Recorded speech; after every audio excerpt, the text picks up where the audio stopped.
Ancient Arabia is a sadly underused setting in RPGs, or video games in general.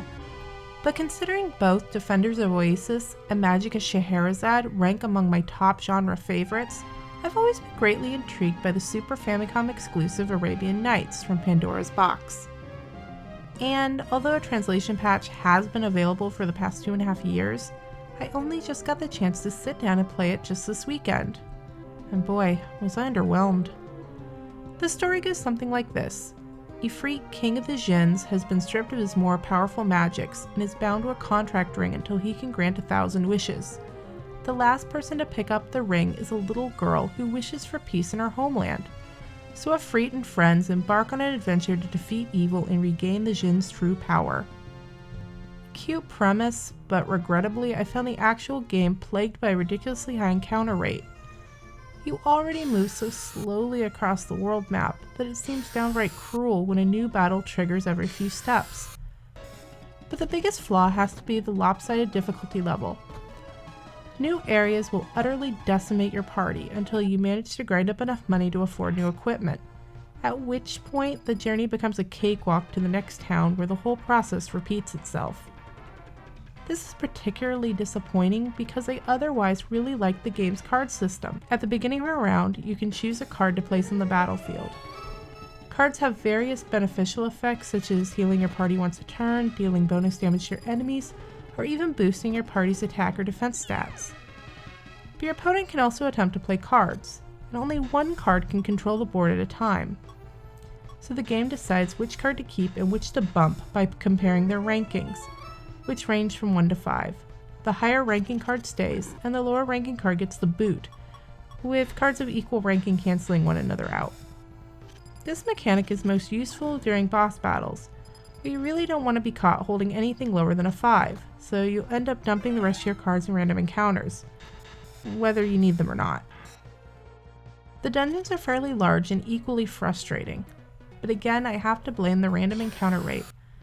Like most old school RPGs, you'll find yourself constantly backtracking through the dead ends because the game gives you no clear indication where to go, and because you want to track down all the available loot. But when you're triggering a new battle every other step, the exploration just ceases to be enjoyable. I can't in good faith recommend that you play Arabian Nights.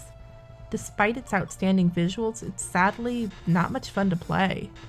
And even if you happen to be a total masochist who can somehow overlook the constant barrage of encounter after encounter, the storytelling just falls flat. I desperately wanted to like Ifrit and his companions. Their portraits alone ooze with personality. But cutscene after cutscene, the little girl has proven herself to be insipidly naive, enthusiastically throwing herself at other people's problems because she's quote unquote a good person.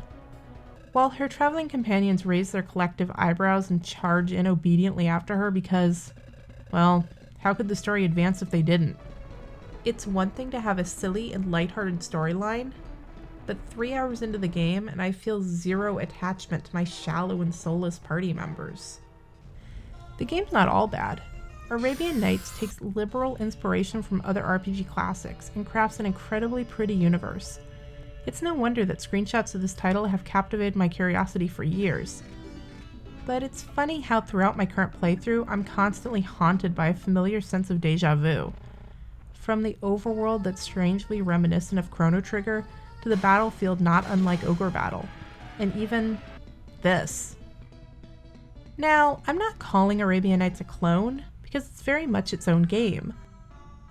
But it certainly pays homage to some of the greater titles that came before it.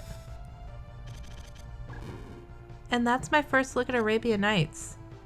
Now, I know I'm only 3 hours into the game, so it's possible the story could pick up, perhaps the battle system gets better, but do I really want to devote even more time into this title just to find out?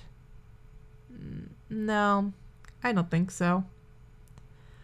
So once again, thank you for watching. I hope that this preview proves to be informative for you.